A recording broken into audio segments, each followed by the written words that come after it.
Hello and welcome. The Russian media is saying they captured a Leopard 2 MBT as well as some Bradley IFVs. In this video, we are going to talk about if it's true. We are going to localize and identify the actual tanks that are up for question, that are being spread around, that are supposedly captured. We're going to talk about whether they are actually captured and what that would mean if it were true, as well as some updates from the front line.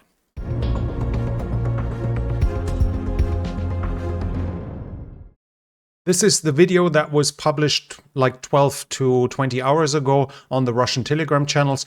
The first 20 seconds or so show corpses. I have cut it out. I have edited the video. I just left the first second in so you can clearly identify which video I'm talking about. You will have no trouble finding it. Should you really want to see the corpses, you'll be able to find the video on Telegram or on Twitter. It's spread around everywhere, but there I can't show it to you on YouTube, and I don't want to show it to the regular viewer who doesn't want to see corpses. So this is here. They're checking items, and now they are walked up to a Bradley. And what's interesting is that the engine is still running. I'm going to turn on the sound for a moment.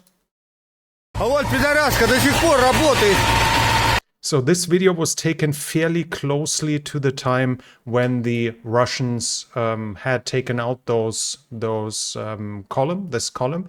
And here it's easy to identify where it is because we see the casing probably from an ATGM on the ground, and we see a white marking here. And if we look on this picture, we see the white marking and the casing. And this is this scene that you have seen before, where a Ukrainian column was taken out. Now, the big question obviously would be, was it this here or was it this? Because we had video evidence a couple of days ago that Russian soldiers had reached the columns, were walking around that. This is one of the pictures that was spread around that. But this picture was taken before this here happened. So initially, a Ukrainian column attacked, ran into a minefield and was taken out. And then the Ukrainian side sent reinforcements, which is why we see additional Bradleys here in the background. And the big question was, when was this taken? Obviously, for that, we need to identify how many Bradleys are around here, whether this is after Ukraine attacked again or not. So if we go forward here and we see them manipulating, looking at the items, you see the trash on the ground here that you can see in the picture, in the other picture too. And here in the background, we can see a Leopard 2 A6, and you can see a couple of more Bradleys. And it's clearly that they are walking around this Bradley here, and that was the Leopard 2 that was in the background. Now they are walking back here, and let me quickly zoom, go forward here, because this was the first interesting item. Now they are here. Now they are here, behind this. No, behind this one here. Here. And they're looking in that direction. If it was still this scene, you would see I think it's a BRM2 is its name. You would see this, and you would see a Bradley to the left, but you wouldn't see a whole column. And this looks to me like there are several Bradleys more in the background. And we can confirm this if we zoom further forward. Now he's walking back to the Abrams. And we can see here, this is the front of this Bradley. You see the white on it, this here. And we see several Bradleys in the background. So for me, it's clear it was taken after this picture, after the second column arrived. That means that this is likely in territory controlled by the Russians. We can see it's geolocalized in this field here, south of Mala Tokmachka. This is here, close to Orikhiv, down here in this area, and I have not found a single map saying that this territory here is under Ukrainian control. It's not even considered in the contested area.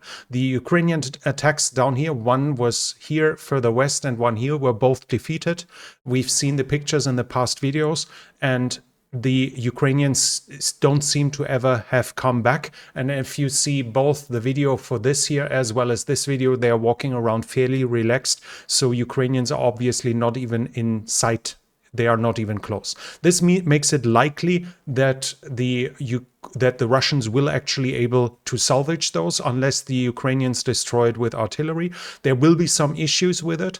While the area is likely under fairly solid Russian control, the Leopard 2 is a very heavy tank with close to 70 tons, far heavier than anything else they have, but at least with two behind each other, two armored recovery vehicles behind each other, it shouldn't be a problem to tow it out. The bigger issue will be the minefield, as I think it's unlikely that they will have to clear a path into it, but they will probably have to clear one wider than usual, because with something in tow, the ARVs can't possibly run into their own minefields. This means that the Ukrainians should have some time, if they are surveilling the area, to see that the Russians are going to salvage it, which should allow them to both take out the mine clearing crews or vehicles, as well as to bombard their own lost tanks to destroy them before the Russians catch them, or it might even allow them to do another counterattack, as the Russians have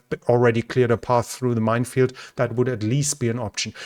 Regardless, it seems likely that the Russians will be able to salvage it. At least that's from all the data we have. It seems likely that the Russians will likely be able to succeed in all of this. So what does that mean? Well, generally, not that dramatically much. More or less, the informations about the Leopard 2 and the Bradley are known. We are talking about tanks here 40 years old. So Leopard 2s have been destroyed in Syria, Leopard 2A4s in Syria, and there were high-resolution pictures of the wrecks, which was already allowing observers and analysts to analyze the armor in the used tanks. The Russians might have had a chance to analyze the wreckage even themselves, as while the area was under Turkish control, they might not have salvaged it right away. So how strong the armor probably is more or less known, and the electronics, the ballistics computer, etc., is not rocket science either. The Russians will not learn anything fundamentally new, as the Americans have not learned anything fundamentally new when a T-90A that was captured in Russia was sent to the Aberdeen test center in early this year, as it was seen moving through the US. In both cases, the knowledge about the tank was already likely fairly solid, but capturing one gives additional opportunities. In this case, for instance, the Americans would be able to take off the explosive reactive armor.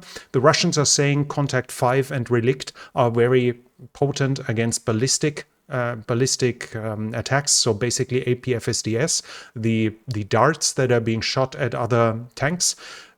This would be an option for the Americans to take off some modules, fire them, and analyze how strong they actually are. Was it Russian propaganda? Did the Russians exaggerate it, or did they actually give lower numbers to keep the potency of their tanker secrecy? All of this will allow them to adjust their own already existing intelligence about the tank. They can shoot at its hull, they can cut it open to analyze it and see, okay, we were more or less on point, or no, the tank was a little stronger, or the tank was a little weaker. There was much propaganda in it, but it will not reveal something completely new.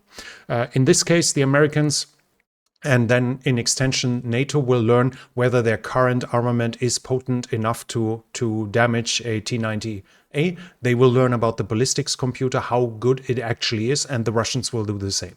In both cases, T-90A and Leopard 2A6, we are not talking about the most modern versions. Germany has just ordered Leopard 2A8 and has already Leopard 2A7. The Russians are producing the T-90M as their main battle tank as of now, but in both cases, getting them allows for some additional analysis, which is helpful, which is nice, but is not the end of the world. The Russians will likely do the same. They will analyze it, then they might do some testing with the armor, either cutting it open or actually shooting them. Then I would expect it to see probably a Bradley wreckage in front of the American embassy in Moscow, and the Leopard 2 wreckage, or the captured Leopard 2, in front of the German embassy, before both are then later sent to the Kubinka Museum. So while it's not pleasant, while it will allow Russia some propaganda usage, if they salvage it fully, it's not the end of the world. And that's the other thing. Salvaging is far from certain. They have been there, so technically they have captured it, but that doesn't mean they will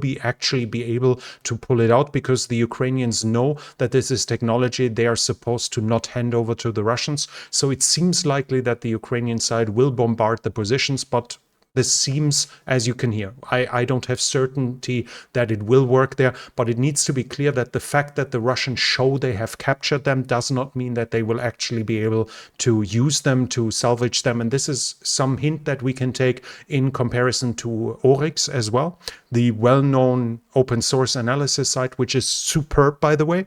But when they say that Russia or Ukraine have captured this and this many hundreds of tanks, we should never consider that those tanks are one-to-one being used in the Ukrainian armed forces. So if you read that, for instance, Ukraine has captured 600 tanks, this will very likely not mean that 600 tanks are actually serving in the Ukrainian armed forces, because in many of those cases, they might have been blown up after the pictures were taken to avoid the Russians recapturing it. It might have been that the Russians shelled the area to prevent the Ukrainians from salvaging it, or it might have been that the Ukrainians actually salvaged it, but then were unable to refurbish the tank and just scrapped it for spare parts. So this is an example of this, that capturing one doesn't necessarily mean you will be able to bring it back. What we will simply see, I'm pretty sure we will see fairly soon if the Russians will be able to take it out of the front line and back to analysis and to use it for propaganda purposes. In total, not pleasant. Good propaganda for Russia, but nothing anybody should be surprised of. In war, tanks get lost, and some of them will get captured in a shape that is more than a burning hulk, than some scrap metal. So nothing of that should really be too much of a surprise, even though the propaganda will be useful for Russia. When we come back to the overall frontline developments, just some additional information. The Ukrainians are claiming that they gained an additional 250 to 700 meters around Bakhmut. I cannot confirm where. I have no proof of this actually happening, so this might be true, this might not be true. The saying is that the Russians are saying the focus of the Ukrainian attacks is here at Berchivka. So whether or not they have gained some ground there, I cannot say as of now. South at Avdiivka, further fighting is happening at Marinka as well, but I cannot confirm that anything there has been successful. The bigger focus of the fighting is at the border between the oblasts of Zaporizhzhia and Donetsk. Here, yesterday the Russians did a counterattack. Ukrainian Deputy Defense Minister Malyar said that Makarivka is still under Ukrainian control, but the Russians are saying, Riba is saying it switched hands 3 times already. And right now it is under Russian hands. I cannot fully confirm which of those is true. Both might be true. As of now, it's uncertain. The Russians are saying they recaptured Uroshaine. That seems likely because I cannot remember that I actually heard the Ukrainians claiming that they liberated Uroshaine. It was Russian military bloggers that said that Uroshaine was reached and potentially captured by the Ukrainians. I cannot remember the Ukrainians saying that. It is proven, though, that Makarivka at least was liberated in between. Whether it's still in Ukrainian hands as of now, I cannot say. And by the way, when we talk about capturing and salvaging, here we see one that why a tank that is taken out doesn't necessarily mean it's lost, or while a tank that is where some Russian soldiers walk around is necessarily in Russian hands. Here is a video from Ukraine where a Leopard 2A6 is being towed away with a Bergepanzer, so a armored recovery vehicle, also a German one. What you can see is that on the right side the track is missing, and some are claiming that this is the one, obviously because they want it to be true that this is the one here. But as we can see, the cover of the tracks here is missing, and it's here, and the track is missing on the left side, whereas here we see the damage on the right side, and here we even see a wheel for the Leopard 2 that was blown up with a mine explosion. So this is an example of a tank that was taken out, that the Russians might even have reported as destroyed, but which could, at least in theory, be back in action within 24 hours. But unfortunately, it is not this one here that we've seen. Those here is highly likely in Russian control territory. Other than that, From this area here, we don't have that much to report for changes of possession along the front line. One last big news is that the Major General Sergei Goryachev has been killed in a Ukrainian strike on a headquarters. He was the chief of staff for the 35th Army, the 35th Combined Arms Army. He attacks on headquarters are very potent in war, as they are basically beheading the enemies. And as the Russians have the command tactics, that means that orders are coming top down, and they are fairly strict and fairly detailed. To cut off the head means that for a while at least there will be confusion, and the command structure will not have been reestablished. But it's not known that Ukraine was actually able to use that to advance at some point, to use the disruption of Russian control. Still, though, it's a big win for Ukraine. While having killed Goryachev, Major General Goryachev might not have led to immediate successes on the battlefield, he has generally been considered to be one of the most competent Russian generals in the Russian armed forces, one of the most competent ones, one of the most talented ones, and his intelligence and his skill will no longer be available for the Russian side. This was it from me for now. If you enjoyed this video, please hit the thumbs up button, leave a comment for the algorithm. What do you think whether the Russians will be able to salvage it, or where the Ukrainians will attack again? Might they even be able to use the Kakhovka reservoir that is currently sinking massively, and whether that will open an additional front for the Ukrainians? Also, this channel is only possible because of the support from viewers like you. If you like to support the channel, you can do so by the means in the description. Thank you very much for everyone already supporting the channel. And if you enjoyed what I do, I would love you to subscribe to the channel and hit the bell icon so you don't miss future videos. That's it from me for now. Thank you for watching, and I'll be back.